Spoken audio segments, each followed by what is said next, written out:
좋으신 우리 하나님께서 오늘 우리에게 주시는 말씀입니다. 사사기 3장입니다.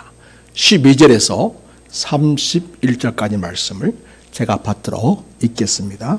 12절 이스라엘 자손이 또 여호와의 목전에 악을 행하니라. 이스라엘 자손이 여호와의 목전에 악을 행함으로 여호와께서 모압 왕 에글론을 강성하게 하사 그들을 대적하게 하심에 에글론이 암몬과 아멜렉 자손들을 모아 가지고 와서 이스라엘을 쳐서 종려나무 성읍을 점령한지라. 이에 이스라엘 자손이 모압 왕 에글론을 18배 동안 섬기니라. 이스라엘 자손이 여호와께 부르짖음에 여호와께서 그들을 위하여 한 구원자를 세우셨으니 그는 곧 베냐민 사람 게라의 아들 윈손잡이 에웃이라.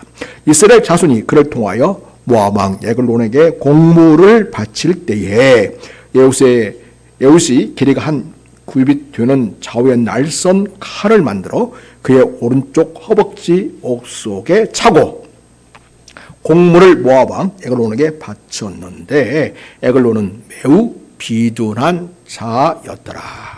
에웃이 공물 바치기를 마친 후에 공물을 메고 온 자들을 보내고 자기는 길갈 근처 돌 뜨는 곳에서부터 돌아와서 이르되 왕이여 내가 은밀한 일을 왕에게 아뢰려 하나이다 하니 왕이 명령하여 조용히 하라 하매 모셔 선자들이 다 물러간지라. 에웃이 그에게로 들어가니 왕은 서늘한 다락방에 홀로 앉아 있는 중이라. 에웃이 이르되 내가 하나님의 명령을 받들어 왕에게 아뢰 일이 있나이다 하매 왕이 그의 좌석에서 일어나니 에웃이 왼손을 뻗쳐 그의 오른쪽 허벅지 위에서 칼을 빼어 왕의 몸을 찌르매 칼자루도 나를 따라 들어가서 그 끝이 등 뒤까지 나갔고 그가 칼을 그의 몸에서 빼내지 아니하였으므로 기름이 칼날에 엉겼더라. 에웃이 현관에 나와서 다락문을 뒤에서 닫아 잠그니라. 에웃이 나간 후에 왕의 신하들이 들어와서 다락문들이 잠겼음을 보고 이르되 왕이 분명히 살아난 방에서 그의 발을 가려오신다 하고 그들이 오매 기다려도 왕이 다락문들을 열지 아니하는지라 열쇠를 가지고 열어본즉 그들의 군주가 이미 땅에 엎드러져 죽었더라. 그들이 기다리는 동안에 에웃이 피하여 돌 뜨는 곳을 지나 스이라로 도망하니라. 그가 이르러 에브라임 산지에서 나팔을 불매 이스라엘 자손이 산지에서 그를 따라 내려오니 에웃이 앞서 가며 그들에게 이르되 나를 따르라. 여호와께서 너희의 원수인 모압을 너희의 손에 넘겨주셨느니라 하매 무리가 에웃을 따라 내려가 모압 맞은편 요단강 나루를 장악하여 한 사람도 건너지 못하게 하였고 그때에 모압 사람 약 10,000명을 죽였으니 모두 장사요 모두 용사라 한 사람도 도망하지 못하였더라. 그날에 모압이 이스라엘 수하에 굴복하매 그 땅이 80년 동안 평온하였더라. 에웃 후에는 아낫의 아들 삼갈이 있어 소 모는 막대기로 블레셋 사람 600명을 죽였고 그도 이스라엘을 구원하였더라. 아멘. 사랑하는 큰사랑 가족 여러분, 삶의 자리마다 우리 예수님이 주시는 평안으로 가득하시기를 축복합니다. 오늘은 방금 읽은 사사기 3장 12절에서 31절 말씀을 본문으로 부르짖고 하나님의 평안을 누리라는 제목으로 하나님의 말씀을 나누겠습니다. 오늘 성경 본문은 하나님께 악을 행하는 이스라엘의 모습이 나타나 있습니다. 오늘 말씀은 이스라엘의 범죄로 이야기를 시작하고 있습니다. 이 이스라엘의 범죄는 바로 주님을 거역하고 불순종하는 일이었습니다. 그러니까 그들은 하나님을 온전히 경외하지 않았던 것입니다. 하나님의 말씀을 삶의 중심에 두고 그 말씀을 따라 순종하며 사는 삶을 살지 않았던 것입니다. 무엇보다도 그들은 이방 신들을 섬기면서 이웃나라의 풍습을 본받으면서 하나님의 백성다운 자기 정체성을 잃어버리고 세상 사람들처럼 그렇게 살아가고 있었던 것입니다. 그래서 그들의 삶은 바로 주님을 거역하는 것이었고 주님께 대항하는 것이었고 주님께 불순종하는 것이었습니다. 그들은 살만하고 편안하기만 하면 곧바로 주님을 멀리하고 죄에 빠지는 모습을 보여줍니다. 그래서 오늘 말씀 보면 또 악을 행하였다 이렇게 표현해 주고 있습니다. 여러분 12절 같이 한번 읽겠습니다. 12절 말씀 봅니다. 시작. 이스라엘 자손이 또 여호와의 목전에 악을 행하니라. 이스라엘 자손이 여호와의 목전에 악을 행함으로 여호와께서 모압 왕 에글론을 강성하게 하사 그들을 대적하게 하시매. 아멘.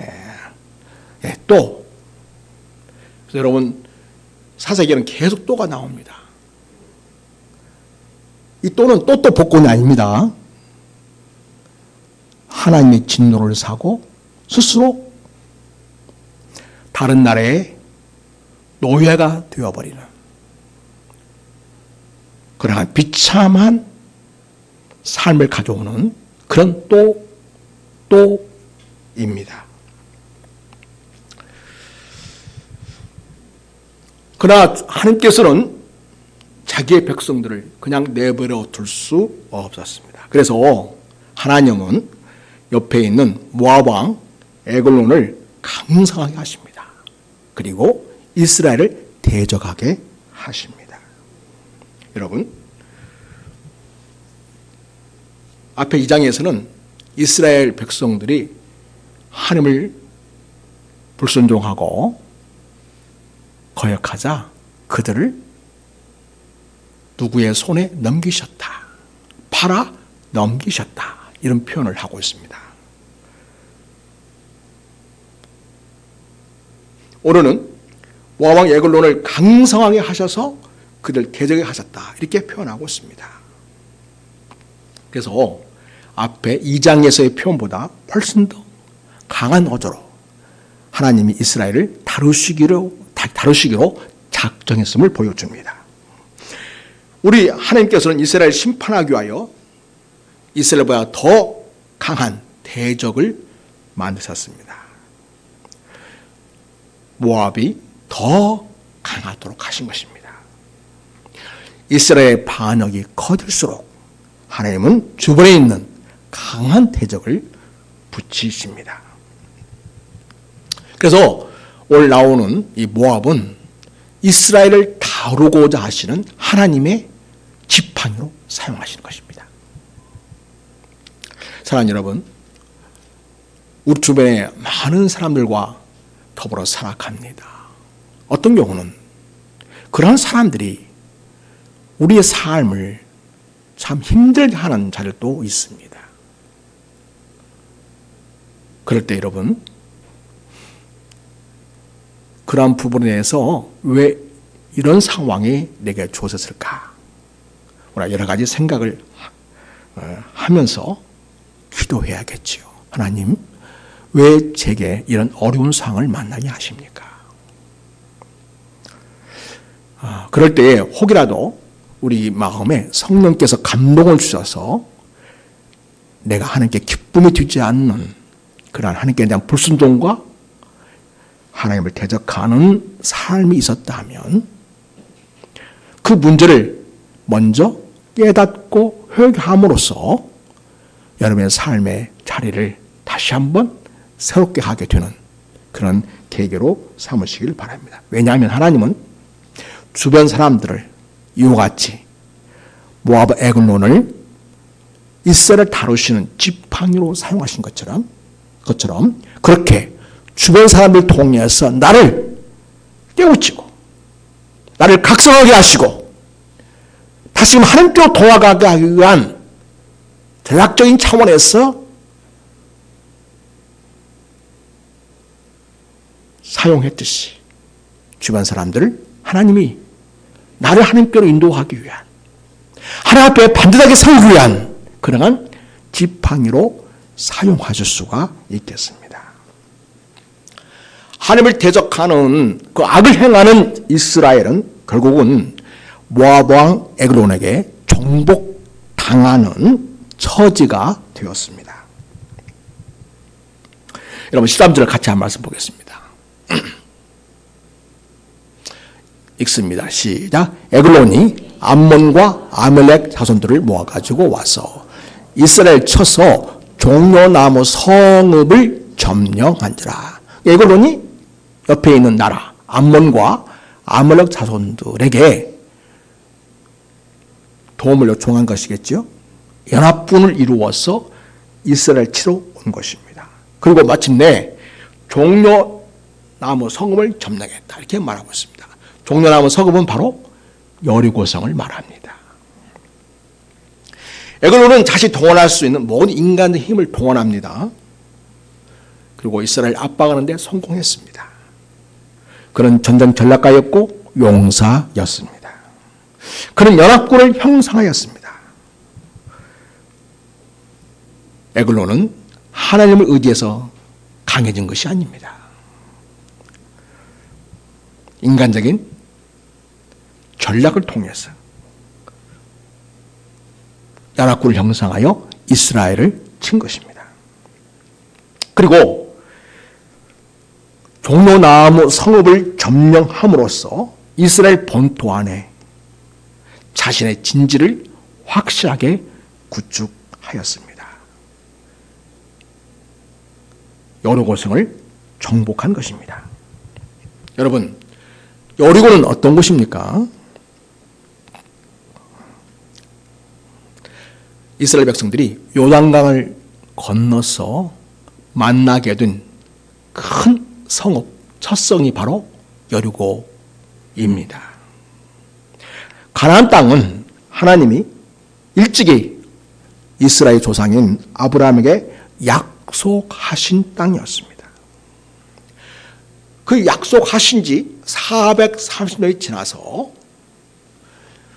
이스라엘이 애굽의 종살이에서 해방되게 되고 그리고 40년의 방황을 마치고 마침내 가나안 땅을 차지하게 됩니다. 약속의 땅, 가나안 땅을 차지하는 그 첫 성이 바로 여리고 성입니다.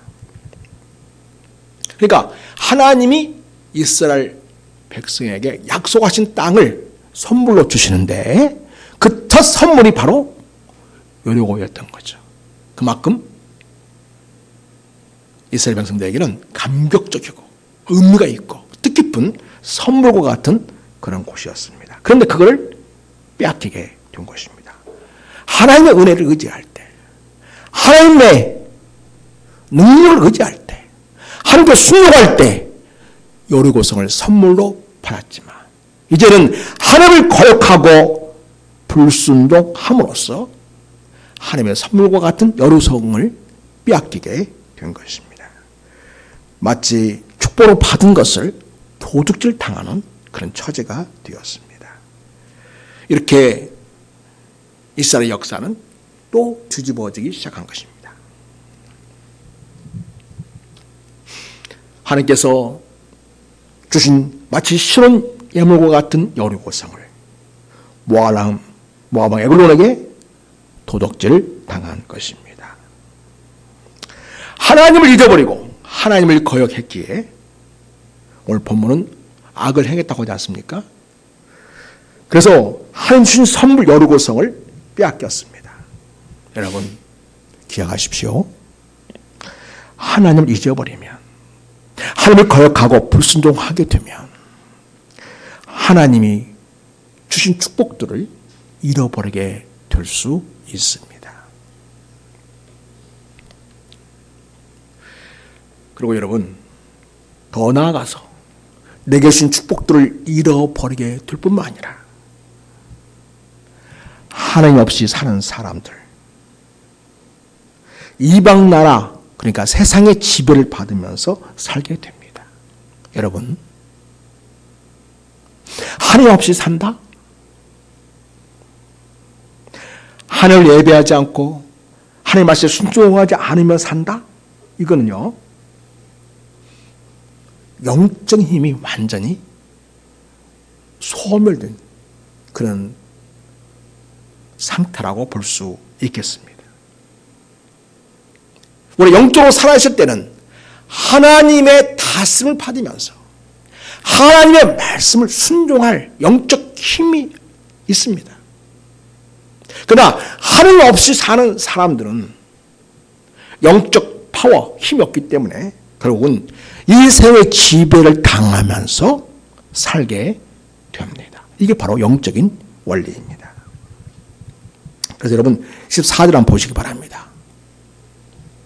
그들이 세상의 지배 당하며 살게 되는데요. 자, 14절 같이 시작. 이에 이스라엘 자손이 모압 왕 에글론을 18배 동안 섬기니라.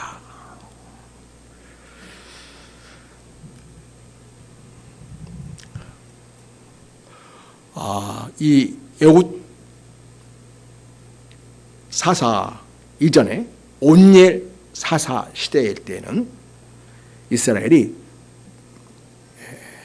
메소포타미아 왕을 구산 리사다임을 8년 동안 섬겼었죠. 그런데 이제는 모압 왕 에글론을 10년이나 더 긴 세월 18배 동안 에글론을 섬겨야 했던 것입니다. 여러분, 근데 그 에글론의 지배를 받는 동안 이스라엘은 무엇을 하고 있었을까요? 그들은 그 에글론의 지배에서 벗어나기 위해서 그 어떤 새로운 시도를 하지 않았습니다. 그냥 참고 있었습니다. 무려 18배 동안 오랫동안 참고 있었습니다. 왜 그랬을까요? 영적 힘이 없었기 때문입니다. 여러분, 이스라엘 백성이 어떤 사람들입니까? 애굽에서 바로 왕의 지배하에서 얼마나 학대를 당하며 종살을 하면서 살아왔습니까? 그치그치하던 애굽의 종살이를 마감하고 모세의 인도를 따라서 그리고 여호수아의 인도하심을 따라서 홍해를 건너기도 하고 요단강을 건너서 가나안 땅을 점령하는 놀라운 하나님의 은혜와 능력을 경험한 이스라엘 백성들입니다. 그런데요, 그래서 그 어떤 민족보다도 독립과 관련해서 아주 몸에 새겨져 있는 독립정신, 남의 지배를 받고 학대를 당하고 억압을 당하는 것을 체질적으로 거부하는 그러한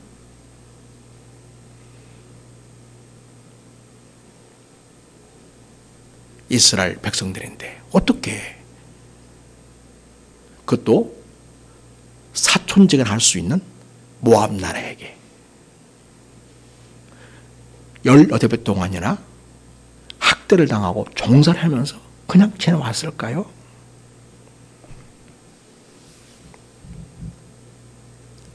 그들은 지배에 당하는 삶도 편하게 생각했기 때문입니다. 영적으로 완전히 눌려있는 것이죠. 하나님과의 관계가 무너지면 영적인 힘이 없기 때문에 세상이 자기를 지배해도 그저 그러느니 영적으로 무딘 채 살아가게 되어 있습니다. 성도 여러분, 우리는 어떻습니까? 세상의 지배에 당하면 사는 사람도 편하구나, 재미있구나 하며 혹시 우리가 그렇게 살고 있지는 않는지요? 여러분, 한번 죄의 지배를 당하기 시작하면 죄 안에 머무는 것을 편하게 생각하기 시작합니다. 나중에는 죄의 중독에서 벗어나지 못합니다. 자기가 세상적으로 즐기는 것을 잃을까봐 두려워서 벗어나지 못합니다. 세상에 종살이하는 삶에 편안해 합니다. 그런데요, 영적으로 깨어있는 사람은 그런 상황을 견딜 수 없어 합니다. 영적인 실험을 하게 됩니다. 그래서 즉각적으로 하나님의 은혜를 붙잡는 일을 시도합니다. 하나님, 살려주십시오. 하나님, 나 좀 도와주십시오. 그러나 영적으로 둔감하고 영적인 자기 정체성, 나는 하나님의 자녀다, 나는 하나님의 거룩한 백성이다, 나는 하나님 나라에 속한 하나님의 사람이다, 이 자기 정체성을 잃어버린 사람은 세상의 지배 당하며 사는 것 자체에 그냥 묻혀서 살아가게 됩니다. 그런데요, 우리를 사랑하신 하나님은 자기 백성이 세상의 지배 당하고 억압하는 것을 마음 아프게 여기십니다. 우리들은 참 영적인 학대, 영적인 고통, 그런 거에 대해서 너무 둔감한 우리의 모습들을 보게 됩니다. 이스라엘이 언제 깨어나기 시작하냐면 하나님이 모압 왕 에글론을 강성하게 하사 이스라엘을 괴롭힐 때에, 그 괴롭힘이 18년 14배 동안이나 됐는데 얼마나 힘들었겠어요. 그런데 그때까지 그들은 기도할 생각을 안 하는 거예요. 하나님의 백성이 하나님 앞에서 자기들의 이 문제를 어떻게 해결할지에 대하여 너무나 무지하고 어떤 시도 하지 않는 어리석음을 보이고 있습니다. 에글론의 학정은 갈수록 심해졌고 이제는 이스라엘이 견딜 수 없는 지점에까지 왔습니다. 그때서야 견딜 수가 없으니까 자기의 영적인 상태와 자기들 앞으로 나아가야 할 하나님의 백성들의 삶의 무엇인가 깨달아서가 아니라 너무 힘드니까 그때서야 부르짖기 시작했다는 것입니다. 어쩌면 우리들은 왜 이렇게 어리석은지 모르겠어요. 하나님의 사인을 주시고 우리가 깨닫기를 바라시는데 우리는 너무나 영적으로 무디고 영적으로 잠이 들어서 하나님께서 우리를 기대하신 바가 무엇인지, 하나님 지금 내가 어떻게 깨어나기를 바라시는지 너무도 모른 채 살아가고 있다는 것입니다. 그래서 세상의 지배를 당하고 있지만, 세상에 시달리고 있지만은 하나님의 은혜를 붙잡고 하나님께 부르짖는 것을 생각지 못한 채 오랜 시간을 많이 보내버린다는 것입니다. 참 안타까운 일입니다. 사랑하는 여러분, 여러분의 삶이 왔을 때에 기억하십시오. 하나님은 이 일을 통해서 나더러 기도하라고 하시는구나. 하나님 우리 교회들어 기도하라고 하시는구나. 하나님 우리 대한민국이 깨어 기도하라고 하시는구나. 그걸 알아차릴 수 있기를 바랍니다. 드디어 이스라엘은 하나님께 부르짖었습니다. 15절입니다. 자, 같이 읽겠습니다. 15절 말씀. 시작. 이스라엘 자손이 여호와께 부르짖으매 여호와께서 그들을 위하여 한 구원자를 세우셨으니.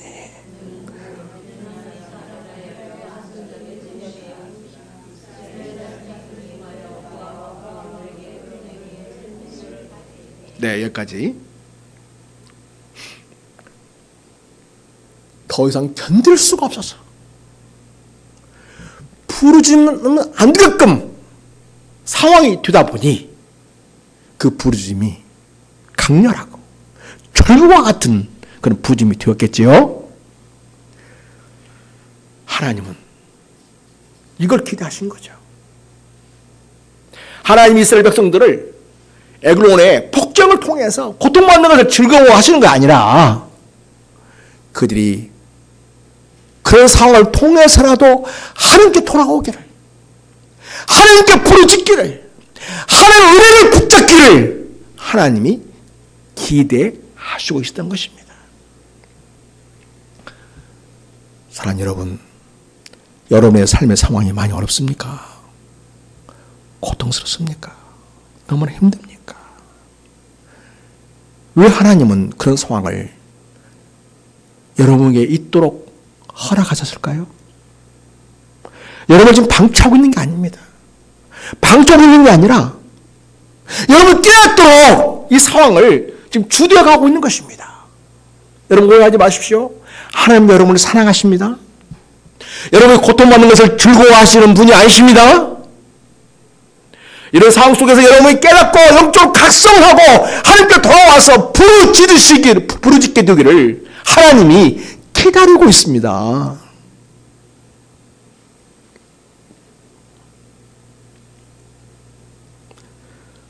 절규하고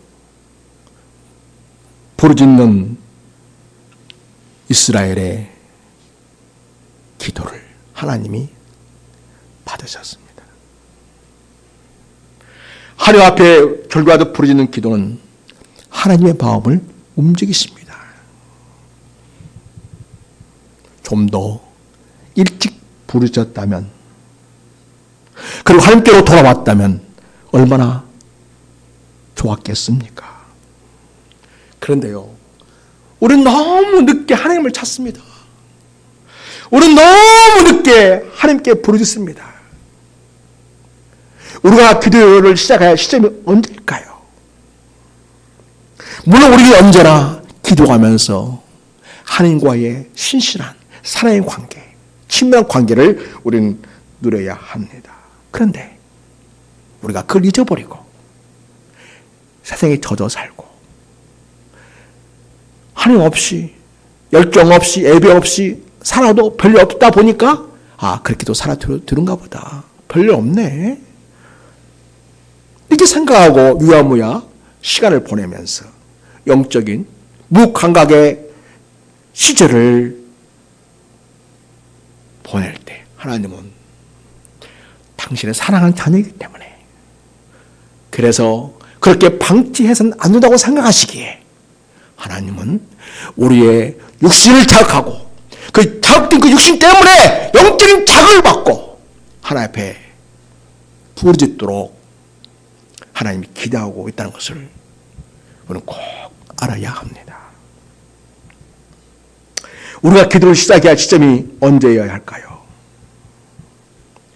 기도를 잊어버리고 살 때에 하나님은 더 이상은 안 돼 라고 하시면서 하나님은 자기 백성에게 기도하라고 사인을 주십니다. 옆에 있는 사람을 통해서, 내게 닥친 환경과 상황을 통해서, 내 마음속의 번민과 슬픔을 통해서 하나님은 우리를 만나기를 기대하십니다. 그때 우리는 더 이상 지체해서는 안 됩니다. 하나님이 기도하라고 하실 때, 사인을 줄 때 우리는 즉각적으로 반응할 수 있기를 바랍니다. 고단하고 슬픈 인생과 우리 삶의 전환점은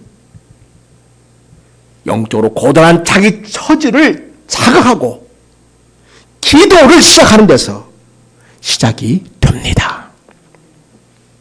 우리는 기도함으로써 하나님, 나는 무능합니다. 하나님, 나는 사실 하나님께 은혜 받을 자격이 없음을 고백합니다. 그러면서 부르짖으면서 회개하고 하나님의 은혜를 갈구하는 부르짖음을 하나님 앞에 하게 될 때 하나님은 그때부터 일하기 시작하십니다. 사랑하는 여러분, 수렁에서 부르짖고 한계 상황 속에서 부르짖을 때에 하나님은 당신의 자식이기 때문에, 우리가 당신의 자녀이기 때문에 하는 짓은 참 얄밉고 밉상이지만 그래도 불구하고 당신 자녀를 받아주시고 그 기도를 들어주십니다. 아버지의 사랑입니다. 이게 하나님 아버지의 자비입니다. 여러분, 기도하기 시작했다면 됐습니다. 이제 하나님이 일하시기 시작할 것입니다. 우리가 기도하기를 시작할 때 주님은 응답하기를 시작하십니다.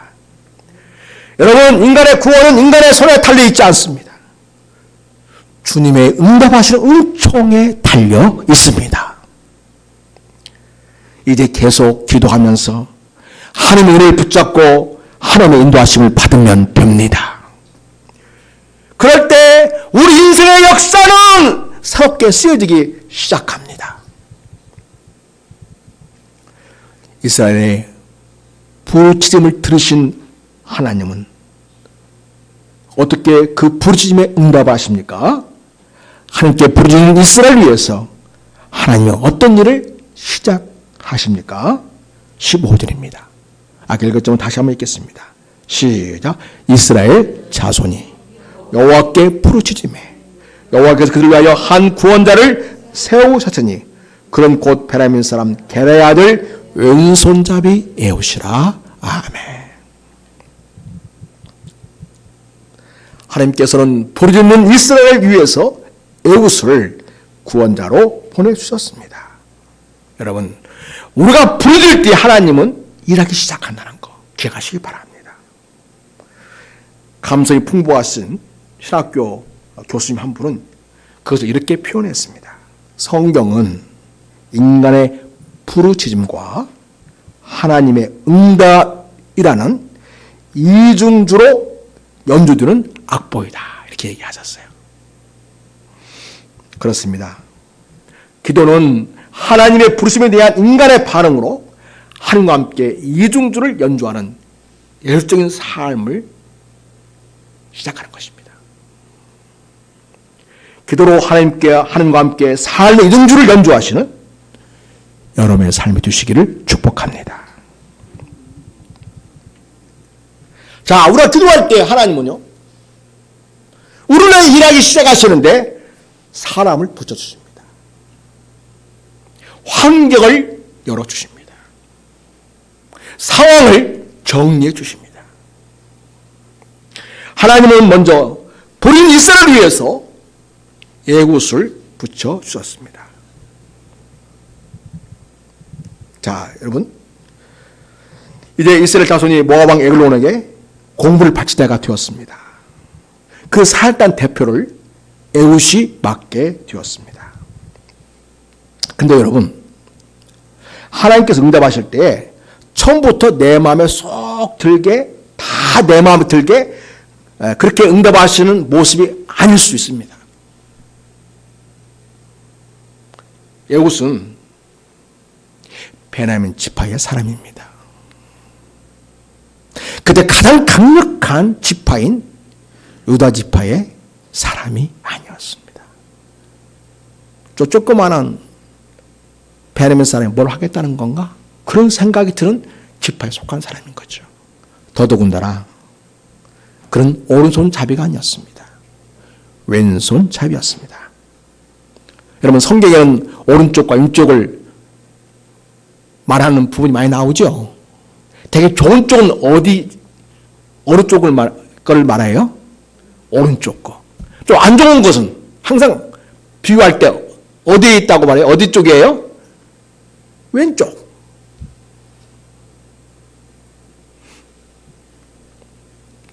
이게 그 당시에 사람들이 보통 생각하는 그런 상황에 대한 이해의 같은 그런 구도였어, 구도.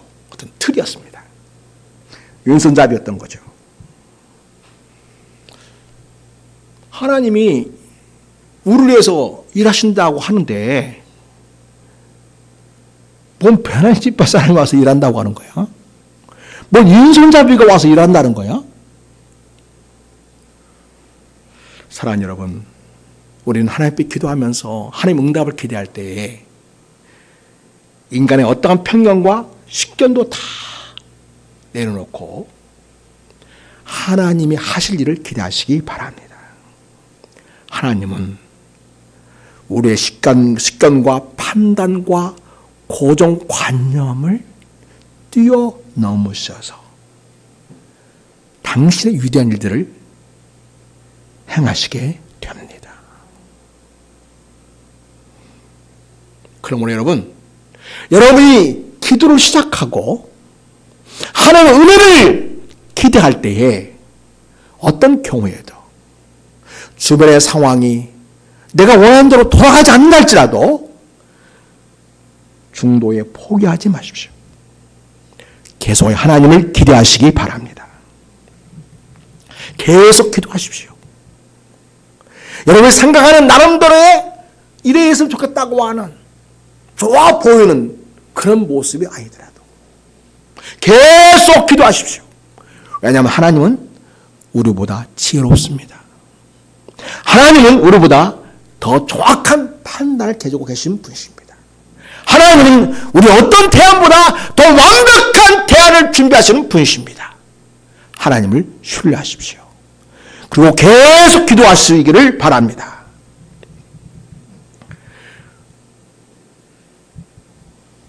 눈에 보이는 환경에 절망하지 마십시오.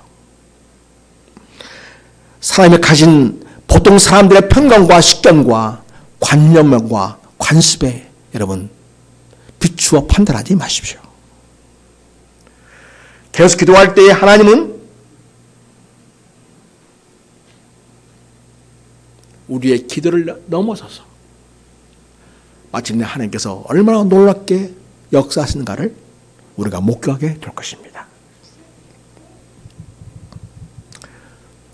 이러한 사사의 옷을 통해서 하나님은 에글론을 무찌르십니다. 자, 이스라엘 여론이 그를 통하여 모압 왕 에글론에 공물을 바칠 때에, 자, 16절 보겠습니다. 이 에글론을 무찌를 전략, 지혜를 하나님께서 주셨습니다. 16절, 17절 읽겠습니다. 시작. 에웃이 길이가 한 규빗 되는 좌우에 날선 칼을 만들어 그의 오른쪽 허벅지 옷 속에 차고 공물을 모압 왕 에글론에게 바쳤는데 에글론은 매우 비둔한 자였더라. 에웃은 매우 비둔한 자였는데요. 이 에웃의 어떤 인상, 이미지를 보면 에웃은 좀 날렵하고 야윈 그런 사람이다 볼 수가 있겠습니다. 상대적으로 자, 에웃이 왕의 공물을 바쳤습니다. 그리고 공물 메고 온 자들을 다 고향으로 돌아가게 합니다. 자기는 길갈 근처 돌 뜨는 곳에서부터 돌아옵니다. 그리고 왕한테 이야기합니다. 왕이여, 내가 은밀한 일을 왕한테 말씀드리려고 합니다. 하니까 왕이 거기 있는 모든 이들을 조용히 하라고 합니다. 그러니까 거기 왕을 모신 자들이 다 그 자리에서 물러갔습니다. 에웃이 이 왕위로 들어갔는데요. 왕은 서늘한 다락방에 홀로 앉아 있었습니다. 여우시 이렇게 얘기합니다.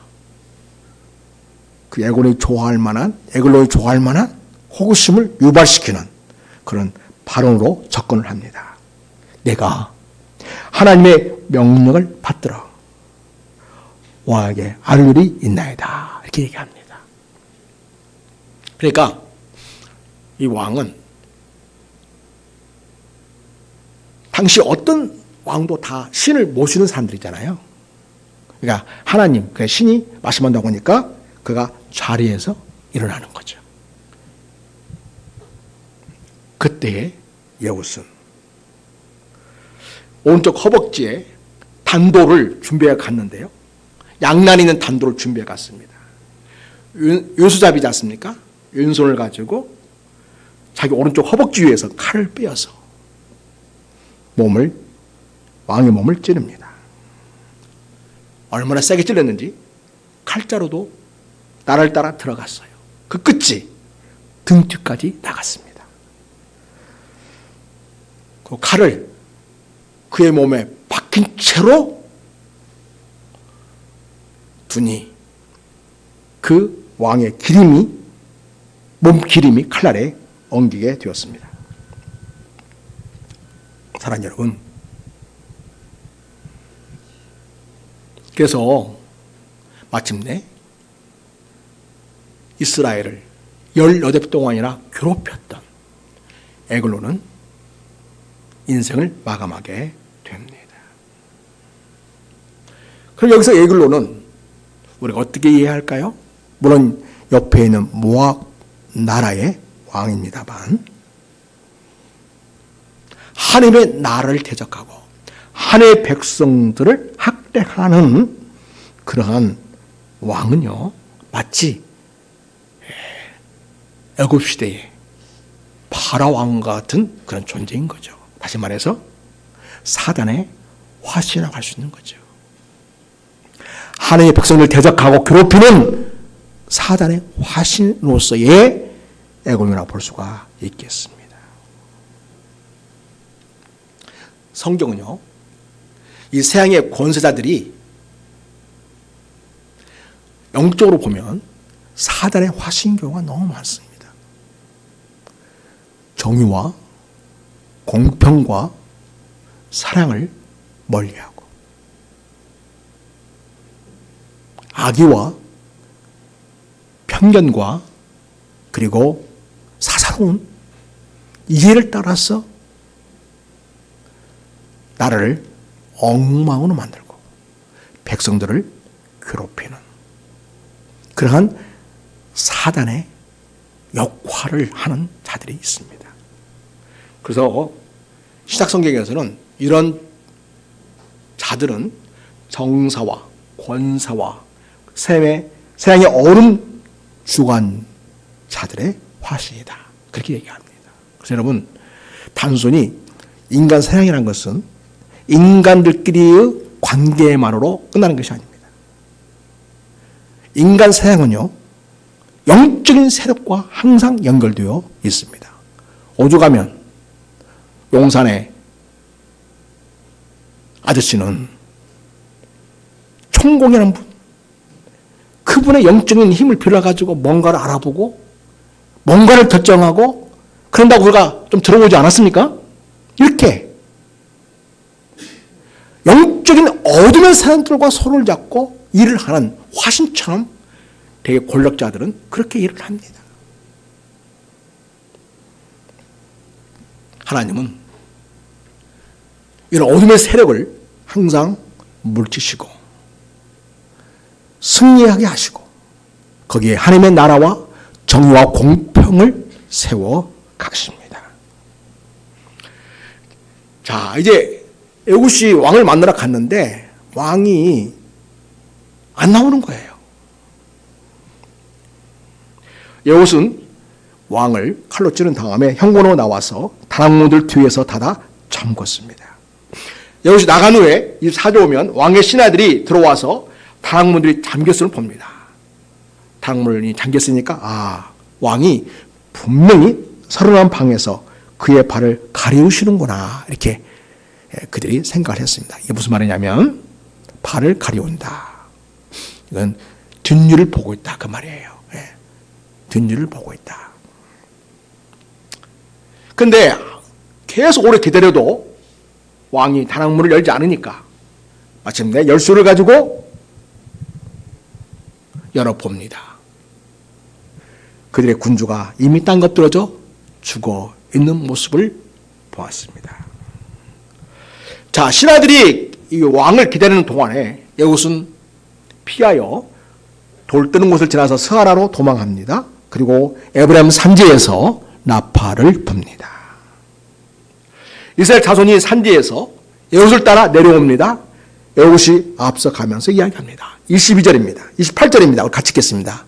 자, 시작. 그들에게 이르되 나를 크게 시작. 그들에게 이르되 나를 따르라. 여호와께서 너희 원수들이 모압을 너희의 손에 넘겨주셨느니라 하매 무르가 에훗을 따라 내려가 모압 맞은편 원강 나를 장악하여 한 사람도 건너지 못하게 하였고 그때 모압 사람 약 10,000명을 죽였으니 모두 장사요 모두 용사라 한 사람도 도망하지 못하였더라.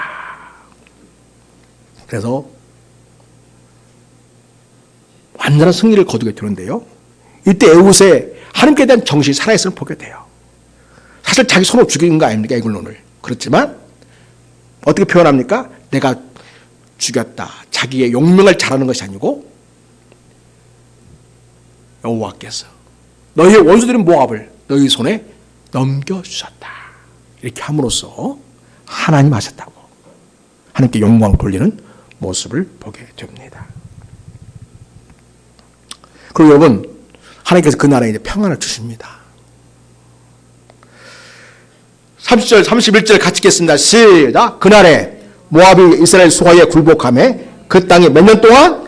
80년 동안 평안하였더라. 그 다음에 31절 에훗 후에는 아나에서 아들 삼갈이 있어 소 모는 막대기로 브레 사람 600명을 죽였고 그도 이스라엘을 구원하였다. 그러니까 영적으로 살아있는 이스라엘의 모습을 보여주고요. 에훗에 이어서 삼갈이 소 모는 막대기로 하찮은 것으로 그러나 브레 사람 600명을 죽이고 이스라엘을 구원했다고 이야기합니다. 그러니까 브레스 이스라엘을 공격하고 또 학대하려고 했겠죠. 근데 삼갈이 하나님의 이름을 의지해서 승리하는 모습을 보게 됩니다. 여러분, 에훗이나 삼갈이나 오늘 이 성경을 보여주고 있는 뭐죠? 그들은 세상으로 볼 때에는 대단한 자들이 아니었다는 거죠. 그리고 그들이 사용한 것은 무슨 대단한 것이 아니었다는 거예요. 하나님이 대적을 그들의 손에 붙여주셔서 그들이 하나님의 열정을 가지고 자기 민족을 위해서 하나님의 백성들을 위해서 분연히 일어설 때 하나님 그들을 사용하셔서 대적을 이기게 하시고 이스라엘의 평화를 가져주시는 그런 놀라운 은혜를 주셨다는 것을 보게 됩니다. 그래서 여러분, 오늘 이 본문은 에훗이 위대한 장군이다. 삼갈은 대단한 용사다. 이걸 강조하려는 게 아니고 처음부터 끝까지 누구와의 관계를 얘기해 주고 있어요? 우리와 하나님과의 관계. 회복해야 된다는 거죠. 기도에 줄이 막혔으면 사랑하는 여러분, 기도를 회복할 수 있기를 축복합니다. 하나님과의 관계를 새롭게 하는 것이 너무너무 필요해요. 그것이 우리 인생의 문제를 푸는 첫 번째 시작점입니다. 사랑하는 여러분, 에훗의 성공은 하나님께서 역사하기 때문에 얻게 된 것이었습니다. 에훗은 하나님께 쓰임받는 용사이고 사사가 되었습니다. 그가 잘나고 똑똑해서가 아니라 하나님 그와 하여 주셨기 때문에 단순하고 보잘 것 없는 작전이었지만 성공할 수 있었고요. 또 삼갈도 소 모는 막대기로 도대체 무엇을 할 수 있겠습니까? 그런데 브레셋 용사들을, 여러분, 가나안 땅에 가장 호전적이고 전쟁을 가장 잘하는 자들이 이 브레셋 사람들입니다. 얼마나 이스라엘 그동안 괴롭혔는지 모릅니다. 귀만 두면 말입니다. 그런데 그러한 브레셋을 물칠 수 있다는 것은 전적인 하나님의 은혜요, 역사요, 능력이었던 것입니다. 사랑하는 여러분, 하나님이 여러분의 삶을 하나님의 능력을 붙드셔서 여러분이 하나님의 구원을 경험하는 역사가 있기를 축복합니다. 하나님께 은혜를 주셔서, 우리나라에 은혜를 주셔서 대한민국 중의회로 승승장구하고 전 세계에 선한 영향을 끼치는 나라로 세워지기를 바랍니다. 그러려면 첫 번째 뭐 해야 돼요? 하나님과의 관계, 단절된 관계를 회복하는 거. 그러려면 부르짖어 기도를 통해서 시작된다는 것입니다. 여러분, 우리가 지금 저녁에 기도학교를 하고 있습니다. 이거를 갑작스럽게 하게 된 것은 우리 성도들이 하나님께 부르짖어 기도함으로써 다시금 영성을 회복하고 하나님과의 관계를 새롭게 하고 여러분이 영적으로 살아서 하나님께서 여러분을 통하여 우리를 통하여 이루고자 하시는 하나님의 위대한 비전에 동참하고 그리고 하나님의 은혜를 누리는 우리 성도들 되기를 너무나 바라기 때문에 우리 성도들이 기도할 시간을 갖도록 하기 위해서 기도할 기회를 줘야겠구나. 그 마음으로 우리가 하고 있는 것입니다. 그냥 목사님이 계획 세워가지고 그냥 하는구나 하게 해서 안 되고요.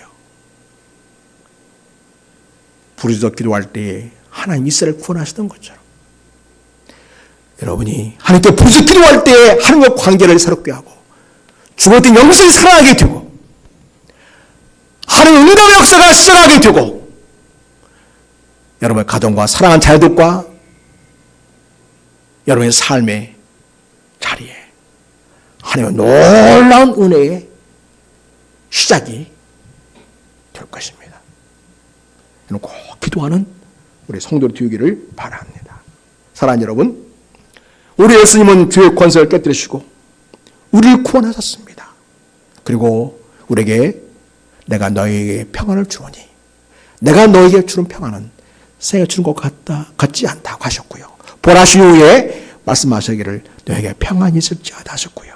그리고 나는 너희들과 세상 끝날까지 함께 하겠다고 하시면서 평안을 약속해 주시고 있습니다.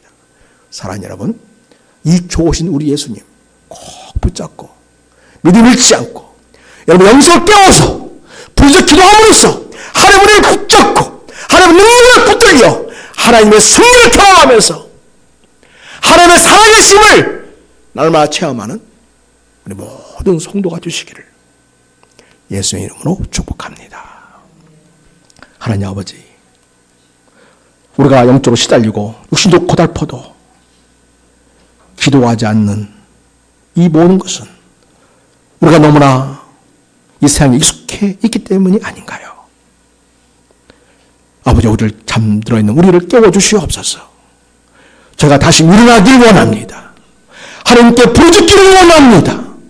우리가 부르짖으며 하나님을 찾을 때에 하나님 우리가 일하시기 시작한다는 것을 알고 믿음으로 승리하는 우리 성도들이 되게 하여 주시옵소서.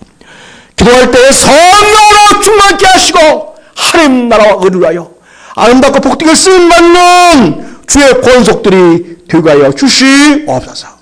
우리 개인적인 삶이나 우리 가정이나 우리 교회의 회복은 우리가 기도함으로써 시작된다는 것을 분명히 알고 하나님의 은혜를 붙잡는 기도하기를 시작하는 우리 모두가 되게 하여 주시옵소서. 우리가 부르짖을 때 하나님께서는 구원자를 붙여주셨고 상황을 바꿔주셨고 하나님의 은혜를 경험토록 하신 것을 보게 됩니다. 아버지 하나님, 우리의 믿음을 새롭게 해주시옵시고 다시 주님을 뜨겁게 붙잡는 새로운 시작, 인생의 새로운 출발이 되도록 우리에게 은혜를 더하여 주시옵소서. 우리를 사랑하시는 주 예수 그리스도의 이름으로 기도드립니다. 아멘.